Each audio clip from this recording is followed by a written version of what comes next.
Si Luisito o Luis de la Cruz ay isang simpleng manggagawa sa lungsod ng Maynila. Bagamat lumaki siya sa isang tahimik na baryo sa probinsya ng San Rafael, piniling makipagsapalaran sa lungsod upang makahanap ng mas magandang kinabukasan.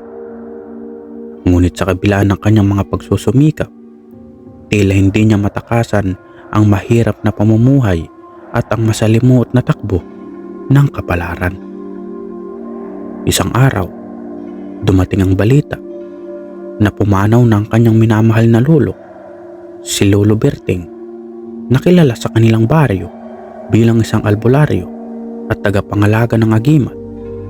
Bilang nag-iisang apo, si Luis ang pinamanahan ng mahiwagang agimat na matagal nang ginagamit ni Lolo Berting upang labanan ang mga nilalang ng dilim, mga aswang, gabunan at engkanto na nagdudulot ng lagim sa baryo.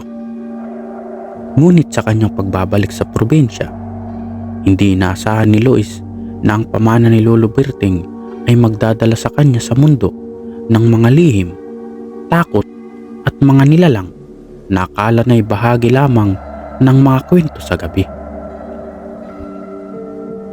Sa ilalim ng madilim na ulap at malamig na simoy ng hangin, bumalik si Luis sa baryo ng San Rafael matapos ang halos 5 taon. Ang tahimik na baryo na dati niyang tinirhan ay tila may kakaibang bigat. Mula sa mga palay hanggang sa mga punong kahoy, parang lahat ng bagay ay nagbabantay sa kanyang pagdating. Sa kanilang lumang bahay, sinalubong siya ng kanyang tiya Celia, ang bunsong kapatid ni Lolo Berting. "Luis, narito ang iniwan ng agimat ng lolo mo," sabi ni tiya Celia habang iniabot ang isang kahoy na kahon na puno ng ukit. Ang kahon ay mukhang antigong-antigo at may nakaukit na mga simbolo na hindi maintindihan ni Luis. "Hindi ko alam kung bakit ako ang pinili ni Lolo. Wala naman akong alam sa mga ganitong bagay," sagot ni Luis habang iniabot ang kahon. Ngunit nang buksan niya ito, napansin niya ang kakaibang pakiramdam, parang may bumalot na malamig sa buong katawan niya. Sa loob ng kahon, isang maliit na pendant na gawa sa pilak ang nakalagay. Ang agimat ay may ukit ng araw sa harap at may tila mumunting lihim na nakapaloob dito. "Luis, ang agimat na yan ang nagprotekta sa baryo. Pero hindi lang proteksyon ang binigay niyan," seryosong dagdag ni Tia Celia. "Ito rin ang dahilan kung bakit naging matapang ang iyong lolo laban sa mga nilalang ng dilim." Habang nag-uusap sila, biglang tumahol ng malakas ang mga aso sa labas. Nagtinginan sila ni Tia Celia. "Luis, tandaan mo, ang pili ng iyong lolo, huwag mong aalisin ang agimat kapag lumabas ka ng bahay sa gabi," babala ng tiyahin. Kinagabihan, hindi mapakali si Luis. Habang nakahiga sa lumang kwarto ng kanyang kabataan, naramdaman niya ang bigat ng agimat na isinabit niya sa kanyang liig. Parang may kung anong enerhiya na nagmumula rito, isang pakiramdam na hindi niya maipaliwanag. Mga alauna ng madaling araw, narinig niya ang mahinang pagkaluskos sa bintana. Akala niya ay hangin lamang, ngunit nang tingnan niya, nakita niyang may aninong mabilis na gumalaw sa labas. "Siguro baka pusa lang yon," sabi niya sa sarili. Pilit na inaalis ang kaba. Ngunit maya-maya, narinig niya ang kakaibang tunog. Parang halakhak ng isang babae na tunog ay nasa malayo pero unti-unting lumalapit. Nanginginig si Luis, ngunit kinuha niya ang lampara at lumabas ng kwarto upang tingnan ang paligid. Sa likod ng bahay, nakita niya ang anino ng isang nilalang na tila lumilipad.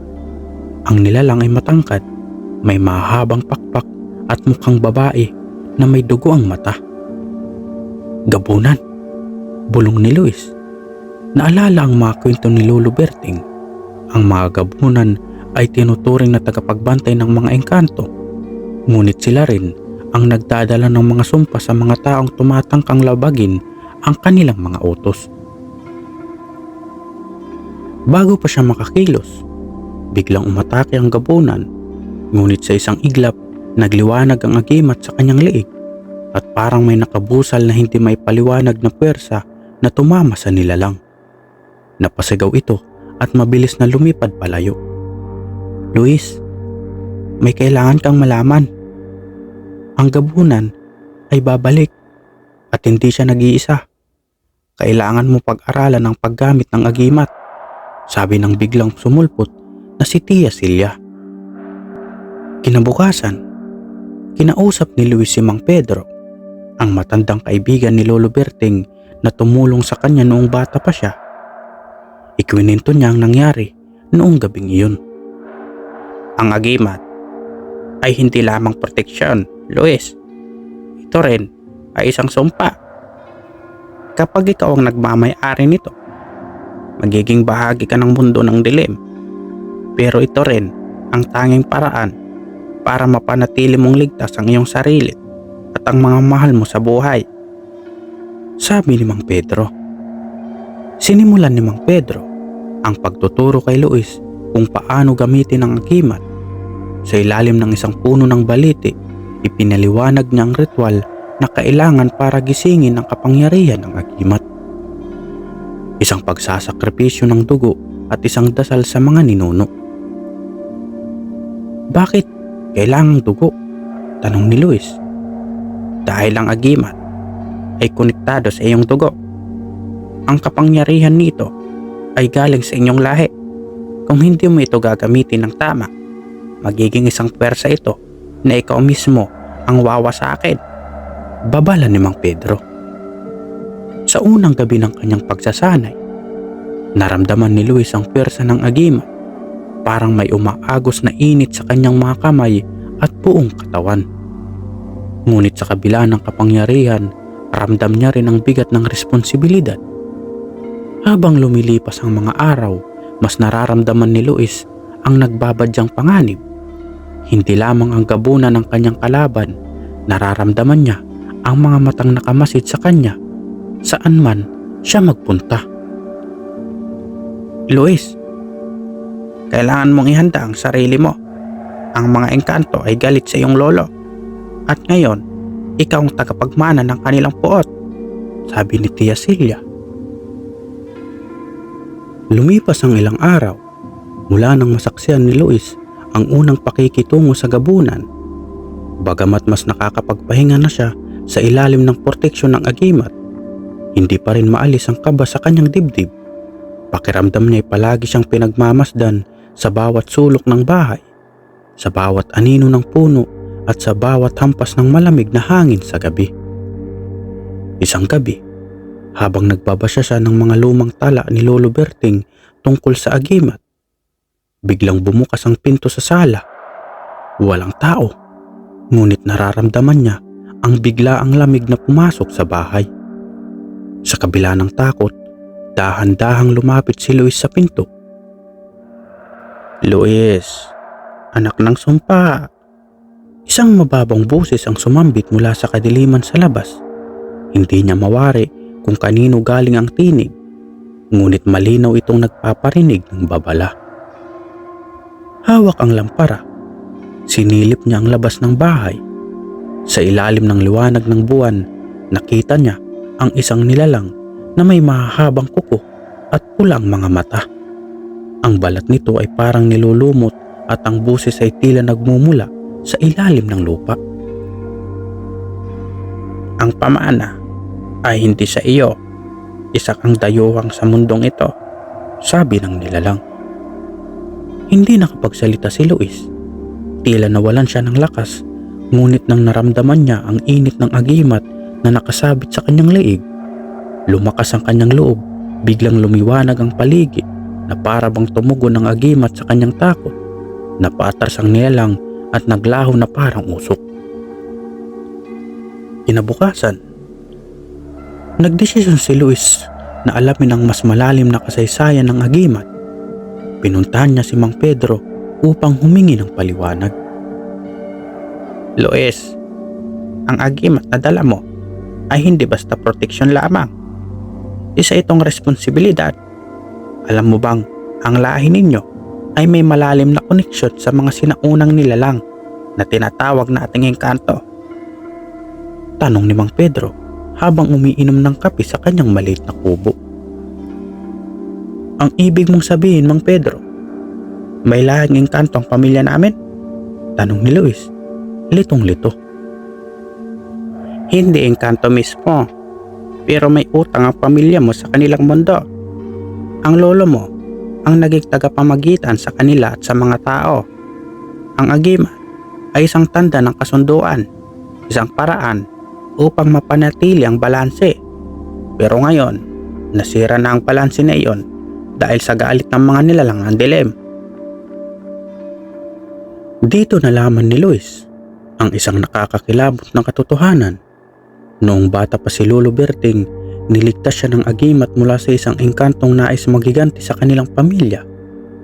Bilang kapalit, kailangang ipasa ang agimat sa bawat henerasyon ng kanilang angkan upang panatilihin ang kapayapaan sa baryo. Ngunit dahil sa put ng ilang engkanto at yubunan, hindi ito naging madali. Luis, ngayon na ikaw ang may hawak ng agimat, ikaw na rin ang may tungkuling panatilihin ang balanse. Pero tandaan mo, hindi lahat ng nilalang ng dilim ay takot sa mga agimat. May ilan na mas makapangyarihan pa. Sa mga sumunod na araw, sinimulan ni Luis ang kanyang pagsasanay sa tulong ni Mang Pedro at Tia Celia. Tinuruan siya ng mga dasal at ritual upang mapalakas ang kapangyarihan ng agimat. Ngunit sa kabila ng kanyang mga natutunan, ramdam niya ang pagkapagod sa bawat gabi. Isang gabi, habang nagtitirik ng kandila sa ilalim ng puno ng baliti, biglang lumitaw ang isang grupo ng mga nilalang. May 3 gabunan na lumapag sa lupa at sa kanilang gitna, isang engkanto na tila leader ng lahat. Ang nilalang ay may mahabang buhok na umaalon sa hangin, maputlang balat at asul na mga mata na parang apoy. Luis de la Cruz, ang agimat na hawak mo ay hindi iyo. Isa itong paglabag sa kasunduan. Isa kang mortal at wala kang karapatang mag-ari ng kapangyarihang iyon. Wika ng engkanto. Hindi ko ito hiningi, pero hindi ko rin ito bibitawan, sagot ni Luis. Pilit pinapanatag ang kanyang loob. Tumawa ng malakas ang engkanto. Kung gayon, ipakita mo sa amin ang lakas ng agimat. Sa isang iglap, umatake ang mga gabunan, ngunit agad tumugod ang liwanag mula sa agimat ni Luis. Parang isang palasag. Protektahan nito si Luis mula sa mga matatalim na kuko ng gabunan. Ngunit hindi nagtagal. Nagsimulang magdilim ang paligid. Ramdam ni Luis na tila unti-unting nawawala ang epekto ng agimat. Luis, gamitin mo ang dasal na itinuro ko, sigaw ni Mang Pedro mula sa di kalayuan. Habang nanginginig sa takot, inilagay ni Luis ang kanyang kamay sa agimat at binigkas ang dasal. Sa liwanag ng araw at gabay ng mga ninuno, ipagtanggol mo ako mula sa dilim. Biglang nagliyab ang agimat at isang matinding liwanag ang nagmula rito. Napasigaw ang mga gabunan at kahit ang engkanto ay napaatras sa wakas. Naglaho ang mga nilalang. Ang gabing iyon ay nagdala ng pansamantalang katahimikan sa baryo. Ngunit si Luis ay nakaramdam ng kakaibang bigat. Bagamat nalalabanan niya ang mga gabunan at ang engkanto, alam niyang hindi pa natatapos ang banta. Sa loob ng bahay, kinausap na si Tia Celia at Mang Pedro. Ang kapangyarihan ng agimat ay malakas, ngunit hindi ito walang hanggan. Sa tuwing gagamitin mo ito, may kabayarang hinihingi, paliwanag ni Mang Pedro. Anong kabayaran? Tanong ni Luis habang iniikot ang agimat sa kanyang mga daliri. Ang enerhiya ng agimat ay nagmumula sa dugo ng angkan mo, Luis. Sa tuwing ginagamit mo ito, Unti-unti nitong hinihigop ang iyong lakas. Hindi lang pisikal, kundi pati espiritual, sagot ni Tia Silya. Napaisip si Luis kung bawat paggamit ng agimat ay may kaakibat na sakripisyo. Gaano katagal niya itong magagamit? At kung siya ang huling tagapagmana, sino ang susunod na magpapasan ng ganitong responsibilidad? Kinabukasan, nagising si Luis sa isang kakaibang tunog mula sa likod ng kanilang bahay. Sa gitna ng bukang liwayway, narinig niya ang mahinang pag-iyak mula sa direksyon ng puno ng baliti. Hindi niya ito pinansin noong una. Iniisip na baka epekto lamang ito ng kanyang pagod. Ngunit habang tumatagal, palakas ng palakas ang iyak. Sa kabila ng babala ni Mang Pedro na huwag magtungo sa puno ng baliti ng mag-isa, nilakasan ni Luis ang loob at lumapit dito. Ang mga ugat ng puno ay tila gumagalaw at sa gitna ng makakapal na sanga, lumitaw ang isang babaeng nakaputi. Mahaba ang buhok at hindi makita ang mukha. Luis, ang tagapagmana. Mahina, ngunit malamig na boses ang kanyang narinig. Sino ka? Anong kailangan mo sa akin? Tanong niya, pilit nilalabanan ng kaba. Ang agimat ay hindi sapat upang tapusin ang sumpa ng iyong angkan. Kailangan mong mahanap ang batong buhay, sagot ng babae bago ito nawala na parang usok. Naiwan si Luis na nag-iisip. Ang batong buhay? At paano niya ito mahanap? Lumapit siya kina Mang Pedro upang ikwento ang nangyari. Ang batong buhay ay isang makapangyarihang bato na ginagamit ng mga sinaunang engkanto. Kung totoo ang sinabi ng babae, baka ito ang kailangan mo para tuluyang magapi ang mga kalaban, sagot ni Mang Pedro. Pero nasaan ito? At paano ko ito mahahanap? Tanong ni Luis. Nasa kagubatan ng mga engkanto, sagot ni Tia Silya. Ngunit ang lugar na iyon ay hindi basta-basta pinapasok ng mga mortal. Kailangan mo ng higit pang lakas at karunungan. Sa mga sumunod na araw, naganda si Luis para sa mahirap na paglalakbay patungo sa kagubatan ng mga engkanto. Pinabaunan siya ni Mang Pedro ng mga halamang proteksyon at ni Tia Silya ng isang buting may langis na gawa sa mga ugat ng puno ng baliti.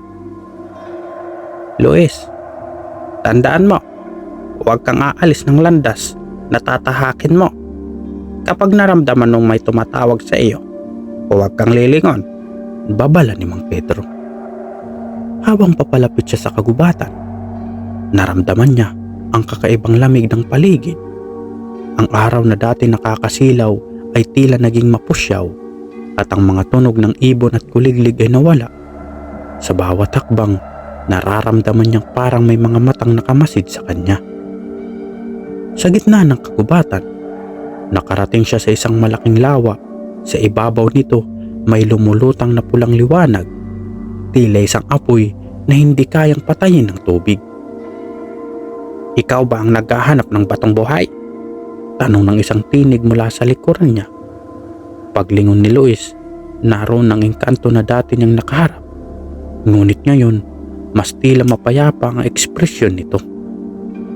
Kung nais mong makuha ang bato, kailangan mong patunayan ang iyong kakayahan. Ang iyong tapang ay hindi sapat. Kailangan mo ng puso at tiwala sa agimat na dala mo, sabi ng engkanto. Gagawin ko ang lahat, sagot ni Luis. Kung gayon, manda ka, sabi ng engkanto bago naglahong muli. Sa gitna ng kagubatan, nakatayo si Luis sa harap ng mahiwagang lawa. Ang pulang liwanag na lumulutang sa ibabaw nito ay tila isang apoy na nag-aanyaya ngunit nagbabanta rin. Ang paligid ay tahimik, tila hinahamon ng kanyang tapang. Nagbigay daan ng tubig sa harap niya, lumitaw ang makitid na landas patungo sa pulang liwanag. Dahan-dahang tumapak si Luis sa landas. Ang malamig na tubig ay bumalot sa kanyang mga paa at pakiramdam niya ay may mga kamay na umihila sa kanya pababa. "Luis!" Tumawag ang mga tinig mula sa ilalim ng lawa. Pamilyar ang mga boses, mga tinig ng kanyang ama't ina na matagal nang pumanaw. "Halika, sumama ka sa amin." Napaluhod si Luis, nanginginig sa takot. Ngunit nang maalala niya ang mga babala ni Mang Pedro, mahigpit niyang hinawakan ang agimat sa kanyang liig. Naramdaman niya ang biglaang init mula rito. Ang mga tinig ay naglaho. "Luis, tandaan mo ang layunin mo," wika niya sa sarili habang pilit na itinataas ang kanyang sarili mula sa panghihina. Nang makarating siya sa dulo ng landas, lumitaw ang isang malaking bato na parang kumikinang sa ilalim ng pulang liwanag. Ang bato ay may ukit ng mga sinaunang simbolo at sa ibabaw nito ay ang batong buhay, isang kristal na kumikislap sa berde at asul. Nang abutin niya ang bato, biglang umuga ang lupa at mula sa tubig ay lumabas ang isang nilalang. Ang katawan nito ay hugis tao, ngunit nababalot ng mga ugat at lumot, at ang mukha nito ay parang hukay na walang mata.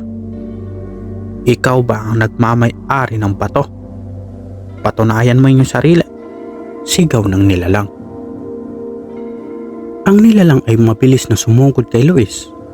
Ang mga kamay nitong parang sanga ng puno ay humahataw sa ere. Umiiwas si Luis, ngunit nadadaplisan siya sa balikat. Ramdam niya ang kirot na parang sinusunog ang laman niya. Nais niyang tumakbo, ngunit narinig niya ang tinig ng kanyang lolo Berting sa kanyang isipan. "Huwag kang umatras, apo. Ang agimat ay narito upang gabayan ka." Hawak ang agimat, inusal ni Luis ang dasal na itinuro ni Mang Pedro. "Sa pangalan ng liwanag, ako ang tagapagmana ng angkan ng De La Cruz. Ibigay mo ang iyong biyaya o tanggapin ang aking tapang." Biglang lumiwanag ang paligid at mula sa agimat ay lumabas ang isang liwanag na bumalot kay Luis. Ang nilalang ay napatras, ngunit hindi pa rin ito tumigil. Sa halip, mas naging mabangis ito at tumalon papunta kay Luis. Sa huling sandali, hawak ang isang matulis na sanga mula sa lupa. Sinaksak ni Luis ang nilalang sa dibdib nito. Ang nilalang ay sumigaw ng matinis at mula sa katawan nito ay lumabas ang itim na usok. Unti-unting naglaho ang nilalang at ang lawa ay naging kalmado. Ang pulang liwanag ay bumalik sa bato at ang batong buhay ay bumagsak sa kanyang mga kamay. Sa wakas, nakuha ni Luis. Pagbalik ni Luis sa baryo, sinalubong siya ni Mang Pedro at Tia Celia. Dinala niya ang batong buhay at inaabot niya ito kay Mang Pedro. "Luis, nagawa mo ang imposibleng misyon," sabi ni Mang Pedro habang tumutulo ang luha nito. "Ngunit hindi dito natatapos ang laban.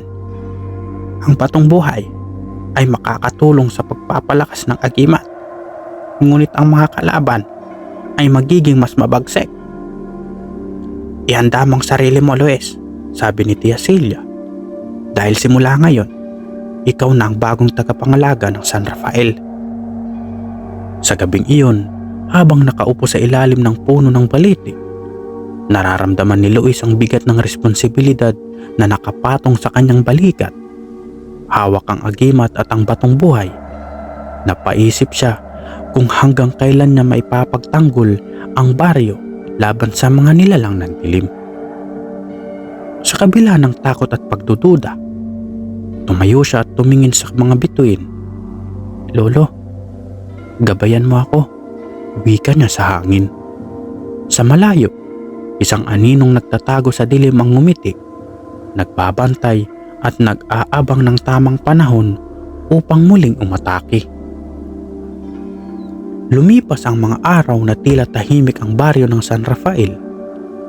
Ngunit para kay Luis, alam niyang ito'y isang mapanlinlang na kapayapaan. Habang patuloy siyang nagsasanay kasama sina Mang Pedro at Tia Celia, nararamdaman niyang may nagmamasid sa kanya. Isang gabi, habang binabantayan niya ang paligid ng baryo, napansin niyang may kakaibang liwanag na nagmumula sa kagubatan. Hindi to tulad ng pulang liwanag na nakita niya sa lawa. Ito'y malamig at puting liwanag na tila nagyayayang lapitan siya. Luis, huwag kang magpapadala. Paalala ni Mang Pedro na nasa likuran niya. Ang mga engkanto ay gumagamit ng kanyang liwanag upang lintangin ang mga tulad natin. Pero Mang Pedro, ibang pakiramdam nito. Parang tinatawag ako, sagot ni Luis habang ang agimat sa kanyang liig ay unti-unting umiinit, tila tumutugon sa liwanag. Walang nagawa si Mang Pedro kundi samahan si Luis sa kagubatan. Ang dalawa'y tahimik na naglakad, sinundan ang liwanag hanggang makarating sila sa isang lumang altar na nakatago sa gitna ng mga puno. Sa ibabaw nito ay isang gintong florera na puno ng abo. Ang liwanag ay nagmumula sa sabong iyan. Hindi ko alam kung para saan ito, ngunit may malakas na enerhiya na nagmumula rito, wika ni Mang Pedro. Nang subukang abutin ni Luis ang florera, biglang lumitaw ang isang engkanto. Ang anyo nito ay tila halimuyak ng usok na bumalot sa hangin at ang mga mata nito ay kasing liwanag ng buwan. Luis de la Cruz, hindi mo naiintindihan ang kalahagahan ng dala mong agimat at batong buhay. Huwag mong pangasahang kunin ang bagay na hindi mo nauunawaan, sabi ng engkanto. Kung ganoon, ipaliwanag mo sa akin, ano ba talaga ang sumpa ng pamilya ko? Tanong ni Luis, puno ng galit at pagkadismaya. Ang engkanto ay ngumiti ng malungkot. Hindi lahat ng engkanto ay iyong kaaway, Luis. Ang kasaysayan ng angkan mo ay hindi isang sumpa, kundi isang pangako. Ang inyong lahi ay tinalaga upang panatilihin ang balanse sa pagitan ng maraming mundo at ng inyo. Ngunit dahil sa kasakiman ng mga tao at takot nila sa hindi nila maunawaan, nasira ang balanse. Anong kasakiman? Anong takot? Tanong ni Luis. May isang miyembro ng angkan ninyo na nagtaksil sa kasunduan. Ipinagkanulo niya ang aming mundo upang makamit ang kapangyarihan ng mga gabunan. Ang resulta, ang kasalukuyang kaguluhan na pinapasan mo ngayon, sagot ng engkanto. Pagbalik ni Luis sa baryo, agad niyang hinarap si Tia Celia. Tia, kailangan kong malaman ang totoo. Sino sa pamilya natin ang nagtaksil sa mga engkanto? Napabuntong hininga si Tia Celia. Luis, ito isang bagay na matagal nang itinago ng angkan natin. Noon pa man, si Lolo Berting ay may kakambal, si Damian. Ngunit si Damian ay naghangad ng kapangyarihan. Nakipagsundo siya sa mga gabunan upang makakuha ng lakas na hihigit sa agimat. Kapalit nito, isinumpa niya ang ating lahi. Bakit hindi ito sinabi sa akin noon pa? Tanong ni Luis, puno ng galit.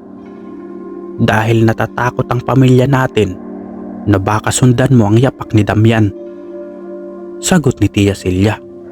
Ngunit ngayon na ikaw ang nagdadala ng agimat at batong buhay, ikaw na ang may responsibilidad na tapusin ang kanyang kasalanan. Sa tulong ng engkantong kanyang nakilala sa kagubatan, natuntun ni Luis ang taguan ni Damian, isang lumang kuweba sa ilalim ng bundok na nasa labas ng San Rafael. Dinala niya ang batong buhay at ang agimat.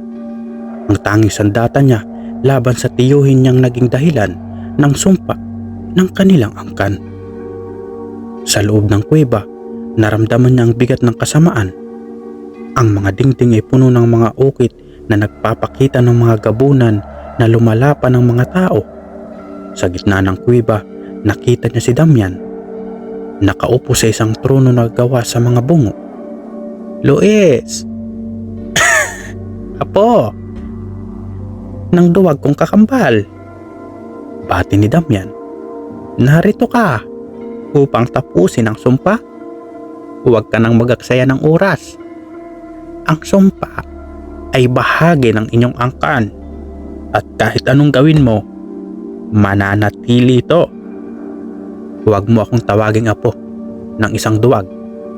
Narito ako upang wakasan ang iyong kasamaan, sagot ni Luis. Tumayo si Damian. Ang katawan nito ay baluktot na nababalot ng itim na enerhiya. Kung ganon, patunayan mo, Luis. Tingnan natin kung talagang karapat dapat kang magdala ng agimat ng batong buhay. Ang kanilang laban ay nagumpisa. Ginamit ni Damian ang kapangyarihan ng mga gabunan at ang bawat hampas ni Damian ay nagtutulot ng malalakas na hangin na nagpapatumba kay Luis. Ang bawat hampas ni Damian ay nagtutulot ng malalakas na hangin na nagpatumba kay Luis. Ang paligid ng kuweba ay nagngingit-ngit sa enerhiya ng itim na kapangyarihan. Si Luis, bagamat nasusugatan, ay nananatiling nakatayo, hawak ang agimat at batong buhay. Akala mo bang simpleng agimat na iyan ang magpapabagsak sa akin?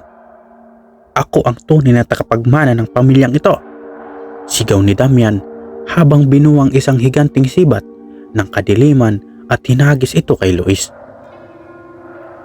Sa huling saglit, nilabas ni Luis ang batong buhay. Ang bato'y nagpakawala ng matinding liwanag na sumalubong sa sibat. Nagkaroon ng pagsabog sa gitna ng kuweba at pareho silang napatumba. Ang kapangyarihan mo ay mula sa kasakiman, Damian, sigaw ni Luis habang dahan-dahang tumayo. Ang akin ay mula sa mga ninuno natin at sakripisyong ginawa nila upang mapanatili ang balanse. Hindi mo magagapi ang liwanag ng agimat na ito. Mula sa kanyang mga kamay, itinapat niya ang agimat sa batong buhay kay Damian. Binigkas ni Luis ang dasal na itinuro sa kanya ni Mang Pedro at Tia Celia. Sa liwanag ng katotohanan, ikaw na ang nagdala ng dilim. Bumalik sa iyong pinagmulan sa pangalan ng aking angkan. Tapusin nawa ang sumpa. Ang liwanag mula sa agimat ng bato ay naghalo. Nagpadala ng isang sinag na tumama kay Damian. Ang katawan ng matanda'y nagsimulang mabasag parang salamin na nawalan ng lakas. Hindi mo matatapos ang lahat, Luis. May iba pang susunod sa akin. Ang dilim ay hindi kailanman tuluyang mawawala, bulong ni Mang Damian habang unti-unting naglalaho. Sa huling sandali, naglaho si Damian at ang kuweba ay napuno ng liwanag. Tumigil ang pagngingit-ngit ng lupa at sa wakas, nagkaroon ng katahimikan. Paglabas ni Luis sa kuweba, nakita niya sina Mang Pedro at Tia Celia na naghihintay. Tapos na, mahinang wika ni Luis habang iniabot ang batong buhay kay Mang Pedro. Luis, ginawa mong hindi nagawa ng kahit sino sa ating angkan. Tapos na ang sumpa, sabi ni Mang Pedro habang hinahawakan ang balikat ng binata. Ngunit naramdaman ni Luis ang biglang paghihina ng kanyang katawan. Napaluhod siya at ang agimat sa kanyang leg ay tila nawawalan ng liwanag. Luis, sigaw ni Tia Celia habang inaalalayan siya. Tia, ang kapangyarihan ng agimat, ito'y humihigop ng aking lakas. Mahinang sabi ni Luis, kung ito ang kabayaran para tapusin ang sumpa, handa akong ibigay ang lahat. Hindi, Luis, hindi natin hahayaang mangyari iyon, sagot ni Mang Pedro. Agad niyang inilabas ang mga halamang proteksyon at hinaplos ang agimat gamit ang langis mula sa puno ng baliti. Unti-unting bumalik ang liwanag sa agimat, ngunit hindi na ito tulad ng dati. Ang sumpa ay tapos na, ngunit ang responsibilidad mo bilang tagapagmana ay mananatili, sabi ni Mang Pedro. Sa baryo ng San Rafael, muling bumalik ang katahimikan. Ang mga gabunan at engkanto ay unti-unting naglaho at ang kagubatan ay tila nabalot ng kapayapaan. Si Luis, bagamat mahina, pamula sa laban ay patuloy na ginampanan ng kanyang tungkulin bilang bagong tagapangalaga ng baryo. Kasama si Mang Pedro at Tia Celia, sinisiguro niyang ang agimat at batong buhay ay gagamitin lamang para sa kabutihan. "Luis, tandaan mo," sabi ni Tia Celia habang sila'y nakatingin sa papalubog na araw, "hindi mo kailangang dalhin ang lahat ng bigat ng mag-isa. Ang agimat ay narito upang gabayan ka, ngunit ang puso mo ang tunay na sandata laban sa dilim." Sa malayo, naramdaman ni Luis ang malamig na ihip ng hangin. Bagamat tapos na ang sumpa, alam niyang hindi rito nagtatapos ang kwento. Ang dilim ay palaging nagbabalik, ngunit ngayon, handa siyang harapin ito. Sa kanyang isipan, narinig niya ang tinig ni Lolo Berting. "Ipagpatuloy mong laban, Apo, dahil ikaw ang liwanag sa gitna ng kadiliman." Wakas,